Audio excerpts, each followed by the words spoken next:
Now let's discuss about the second scenario. तो second scenario में मुझे क्या करना है कि जो मेरा एजोर क्लाउड, ये जो डेमो 451 है, इसमें जो मेरी टेबल्स हैं, अगर वो मुझे सारी टेबल्स ग्लोब स्टोरेज में अलग अलग फाइल नेम से सेव करनी है या फिर अलग अलग फाइल नेम बनानी है वहां पर, तो उसके लिए मैं क्या करूंगा? तो उसके लिए हम मल्टीपल एक्टिविटीज यूज करेंगे, तो वो हम देखेंगे। एंड उसमें हम एक क्वेरी यूज करेंगे, तो मैं क्वेरी वो आपको रन करके बता देता हूँ सबसे पहले। ये ऑलरेडी मेरे पास रेडी है क्वेरी। ओके। तो एक्चुअली इसमें मैं कर क्या रहा हूँ, ये जो डेमो 451 है, इस नाम का मेरे पास डेटाबेस है। ओके। अब डेमो 451 में मेरे में मल्टीपल टेबल्स है। ओके। तो ये इंफॉर्मेशन स्कीमा डॉट टेबल्स, ये एसक्यूएल का एक इंटरनल फंक्शन होता है, जो कि आपको क्या रिटर्न करता है, आपके डेटाबेस में जितनी टेबल्स हैं वो रिटर्न करता है। ओके। तो अगर मैं इसको रन करता हूँ केवल विदाउट एनीवेयर कंडीशन, तो ये मुझे सारे टेबल टाइप व्यू एंड सारी चीजें रिटर्न कर देगा। बट मेरा पर्पज क्या है, अभी मुझे केवल टेबल्स डंप करनी है, tables as an file name मुझे यूज करनी है।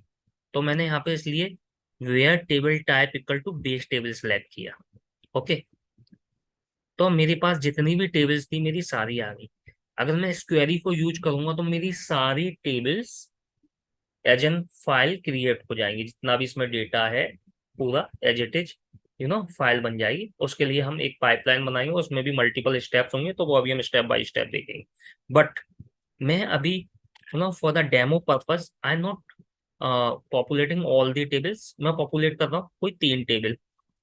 तो तीन जो टेबल हैं वो है हमारी कस्टमर से रिलेटेड दो टेबल, और एक है प्रोडक्ट से रिलेटेड। ओके। इसलिए मैंने ये एक एक्स्ट्रा कंडीशन लगा दी है, टेबल नेम लाइक कस्ट। ओके। तो मेरी क्वेरी, केवल ये क्वेरी भी मेरी वर्क कर जाती। बट सिंस मुझे only for the demo purpose only two three table ही पॉपुलेट करानी है, इसलिए मैंने ये कंडीशन ऐड करी। सी। तो ये तीनों टेबल मेरी as an file Azure block storage में data as an data create हो जाएगा। ओके। तो स्टार्ट करते हैं हम, स्टेप देखते हैं इसके। तो सबसे पहले हम क्या करेंगे, डेटा सेट क्रिएट करते हैं। तो लेट मी रिमूव जो पुराने डेटा सेट है।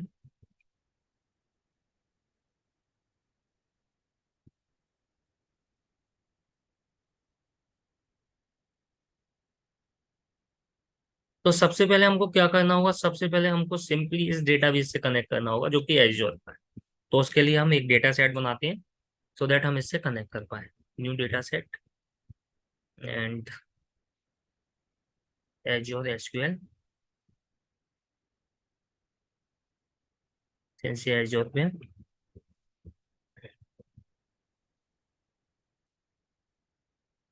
Azure SQL tables.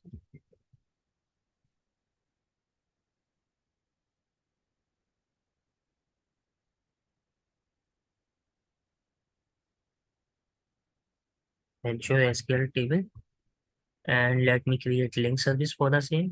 New. Okay. Subscription में चूज कर लूंगा अपना। उसके बाद सर्वर नेम हमारा डेमो 451 नाम से है। आप देखोगे यहाँ पर, तो ये हमारा सर्वर नेम है वो डेमो 451 नाम से है।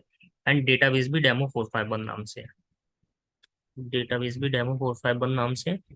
एंड इसमें ऑथेंटिकेशन में अपने यूजर नेम पासवर्ड पुट कर देता हूँ।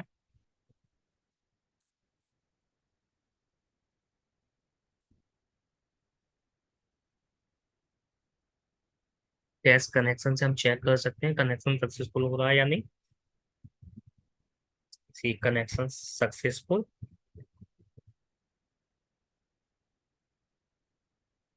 तो ये हमारा data create, basically SQL data set हमने क्रिएट कर लिया, अपना सोर्स डेटा सेट हमने क्रिएट कर लिया with the help of link service with the help of connection string. Okay. अब हमको यहाँ पे कोई टेबल सेलेक्ट नहीं करनी, since we are using multiple tables for fetching. Okay. तो ये हमने सबसे पहले अपना डेटा सेट बना लिया। अब हम एक पाइपलाइन क्रिएट करते हैं। ओके, पाइपलाइन का हम नाम दे देते हैं load Azure SQL to belong. Okay, and हम सबसे पहले यूज करेंगे लुकअप एक्टिविटी। तो अभी तक हमने ये लुकअप एक्टिविटी भी नहीं देखी थी। लुकअप एक्टिविटी क्या होती है? लुकअप एक्टिविटी बेसिकली आपकी जो इंफॉर्मेशन होती है उसे लुकअप करती है, बेसिकली उसे स्टोर करती है, एंड फिर उस वैल्यू को मैच कराती है, एंड उसके बेसिस पे आगे डेटा आपका रिटर्न कराती है। तो मैं आपको बेसिकली क्या करेगा लुकअप, जैसे मान के चलो मेरी एक सोर्स में table I, let's say dash table. Okay, और मेरा कोई डेस्टिनेशन है जहाँ पे मैं लुकअप कराऊँ, तो ये टेस्ट को टेस्ट से मैच करेगी। अगर ये आगे डेटा मिलेगा, आगे टेबल मिलेगी ही तो ही लोड करेगी, अदरवाइज नहीं करेगी। तो लुकअप जैसा कि नाम से क्लियर हो रहा है, जैसे हमने वी लुकअप भी पढ़ा है कि वो कोई वैल्यू किसी बेसिकली वैल्यू से मैच करती है एंड उसके बेसिस पे आउटपुट रिटर्न करती है। तो सिमिलरली लुकअप यहाँ पे यही करेगा। जैसे हम एसएसआईएस में भी यूज करते हैं लुकअप, कोई आईडी के बेसिस पे या किसी के बेसिस पे अगर हमको इंसर्ट या अपडेट कराना होता है, तो लुकअप का पर्पज होता है कि वैल्यू को मैच करना एंड उसके बेसिस पे रिटर्न करना जो भी आउटपुट। तो अब हम लुकअप कॉन्फ़िगर करेंगे। लुकअप में जाएंगे एंड यहाँ पे सेटिंग में हमको कॉन्फ़िगर करना होगा। सेटिंग में जाके जो हमने ये डेटा बेस बेसिकली ये जो डेटा सेट बनाया है, इसको हम पॉइंट करेंगे, एंड इसे पॉइंट करने के बाद हम यहाँ पर यूज क्वेरी, यूज टेबल ना करते हुए यूज क्वेरी का यूज करेंगे। और जो हमने क्वेरी बनाई थी ये वाली, तो ये वाली क्वेरी हम यहाँ पे मेंशन करेंगे। ओके, तो अगर मैं इसका रिजल्ट देखूंगा, ये जो मेरी क्वेरी है इसका अगर मैं रिजल्ट देखूंगा प्रीव्यू डेटा, तो मुझे ये कहा, मुझे क्या आउटपुट मिल रहा है? डेमो 451। केवल एक ही रिजल्ट मिल रहा है, एक ही रिकॉर्ड रिटर्न हो रहा है। आइडियली हमारी 3 रिकॉर्ड्स रिटर्न होनी चाहिए एज पर आवर क्वेरी। तो एक इसलिए हो रहा है, लेट मी क्लोज दिस, क्योंकि यहाँ पर अगर आप देखोगे तो एक कंडीशन लगी है फर्स्ट रो ऑन। तो मुझे यहाँ इसे अनसेलेक्ट करना होगा। अगर अब मैं देखूंगा तो मेरी ऑल 3 रिकॉर्ड्स रिटर्न। ओके, तो मैं केवल पहले आपको इतना रन करके बताता हूँ, अगर मैं लुकअप रन करता हूँ तो इसका आउटपुट क्या आता है।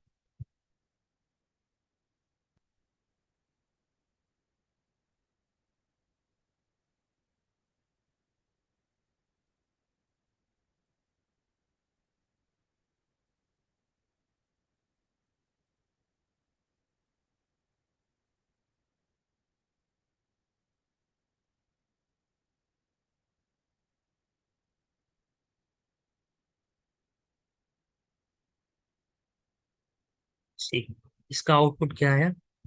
अगर आप देखोगे तो इसका आउटपुट, आपकी जितनी भी टेबल्स थी, हमारी केस में 3 थी, तो उसका काउंट आ गया। उसके बाद वैल्यू में आपका ये सारी इंफॉर्मेशन आ गई। फर्स्ट टेबल की इंफॉर्मेशन आ गई, ओके, सेकंड की इंफॉर्मेशन आ गई, थर्ड की इंफॉर्मेशन आ गई। मतलब हमारा क्या सर्वर नेम था, क्या स्कीमा नेम था, ओके, और टेबल का नाम क्या था, टेबल टाइप क्या। तो इस चार तीनों टेबल के लिए आ गई। अगर आपकी 10 टेबल रिटर्न हो रही थी, 10 टेबल के लिए आ गया।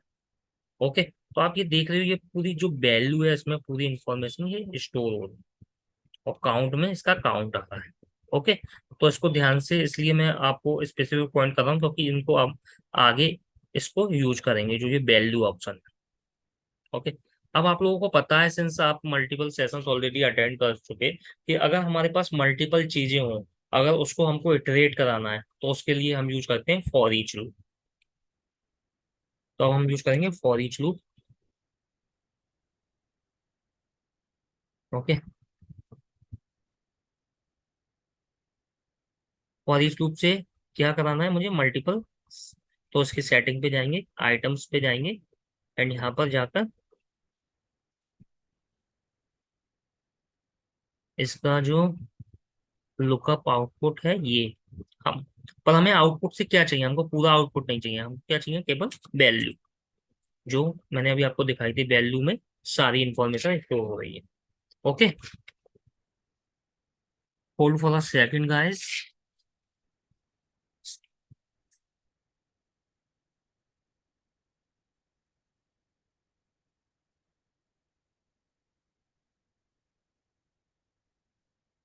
ओके, वैल्यू में हमारी ये इंफॉर्मेशन स्टोर हो रही है।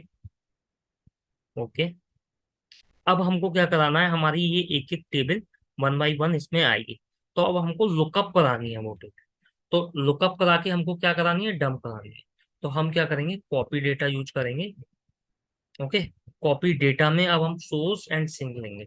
तो सोर्स में हम क्या लेंगे, हम दोबारा से एक एसक्यूएल कनेक्शन, नया एक एसक्यूएल कनेक्शन बनाएंगे। एंड जो पीछे से हमारी टेबल आ रही है प्रीवियस एक्टिविटीज से फॉर ईच लूप से वन बाई वन, उसका हम यूज करेंगे। एंड उसके बेसिस पे हम मैप कराएंगे, अगर टेबल मिल रही है तो आगे वो लोड होता है।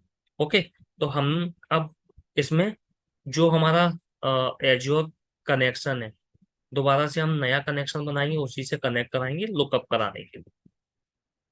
Source new SQL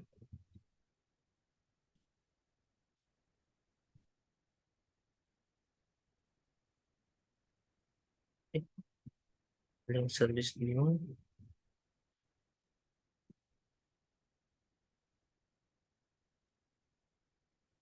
server name हमारा सेम रहेगा, डेटाबेस भी सेम रहेगा।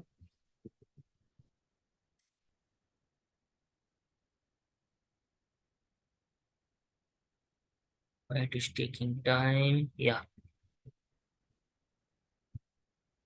ओके,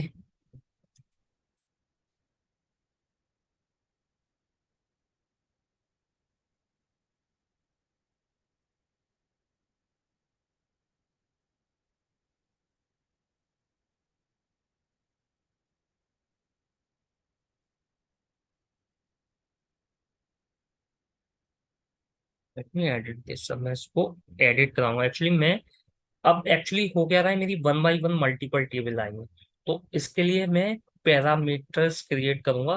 पैरामीटर में दो पैरामीटर क्रिएट करूंगा, एक तो स्कीमा नेम के लिए, एक टेबल नेम के लिए। स्कीमा नेम के लिए क्यों इंपॉर्टेंट है, क्योंकि जब हम रियल टाइम सिनेरियो में काम करते हैं तब ऐसा भी हो सकता है मल्टीपल स्कीमा में सेम नाम की टेबल हो सकती है। इसलिए हम स्कीमा एंड टेबल दोनों के लिए पैरामीटर्स बनाएंगे एंड फिर लुकअप कराएंगे उसके बेसिस पे।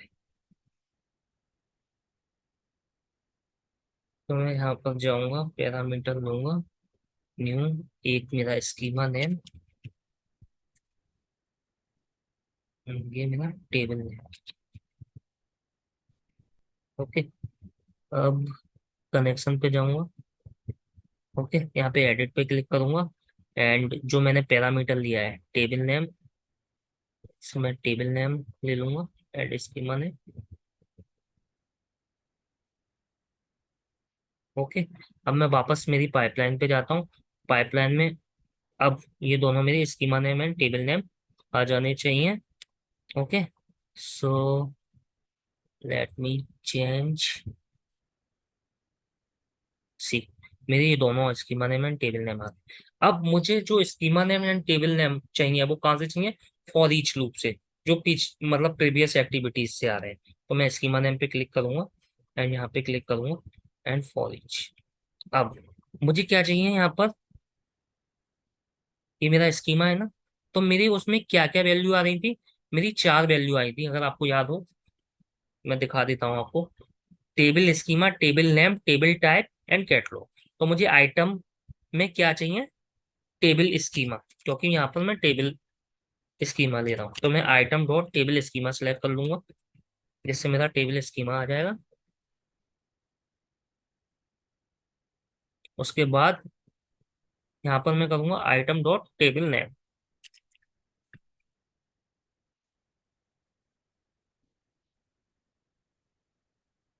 तो मेरा ये टेबल नेम आ जाए। तो मेरा दोनों चीजें आ गई, table schema and table name. अब वन बाई वन मेरी टेबल आएंगी। एंड उसके बाद फिर मुझे ये सिंक में लोड करनी है। अब सिंक मेरा क्या है, सिंक है मेरा एजोर ब्लॉक कंटेनर। तो मैं न्यू पे जाऊंगा and एजोर block storage. Okay, delimited tax okay, link service,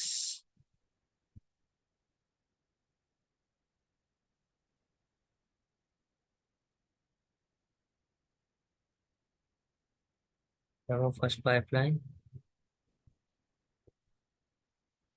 create,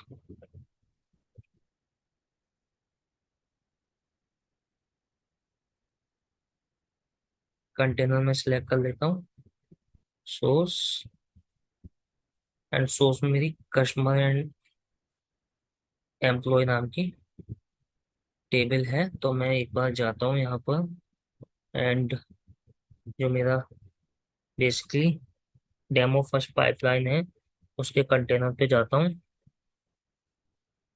okay, यहाँ पे सोर्स पे सिलेक्ट, इन दोनों टेबल को मैं अभी डिलीट कर देता हूँ फॉर द टाइम भी। सॉरी, यहाँ से करूँगा।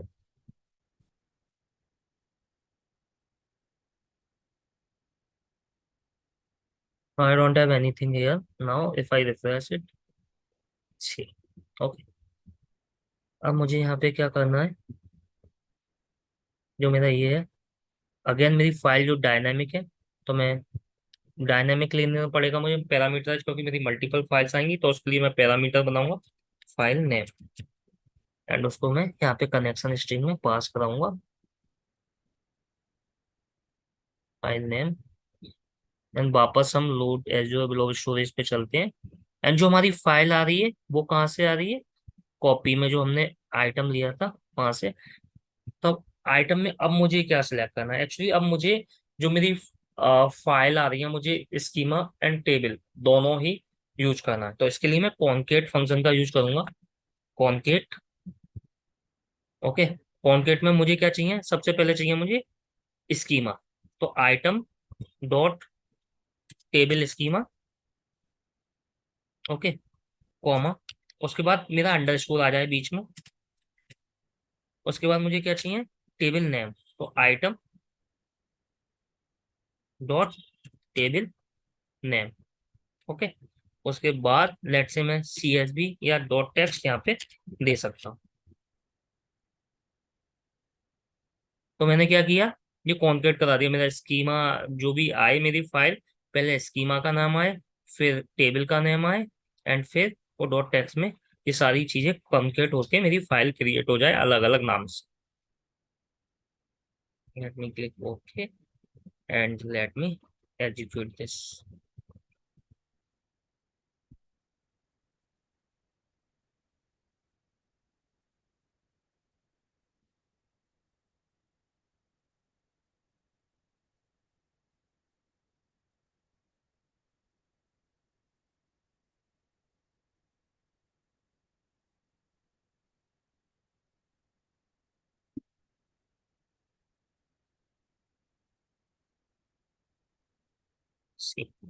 ये मेरी सारी लुकअप चली फॉर ईच, और फिर ये 3 फाइल थी इसलिए 3 बार कॉपी डेटा एक्टिविटी रन हुई।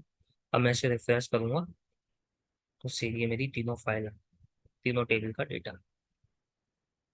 तो इसी तरीके से अगर मेरी 10 टेबल होती है या 10 जितनी भी होती, वो सारी इंफॉर्मेशन यहाँ पर आ जाती।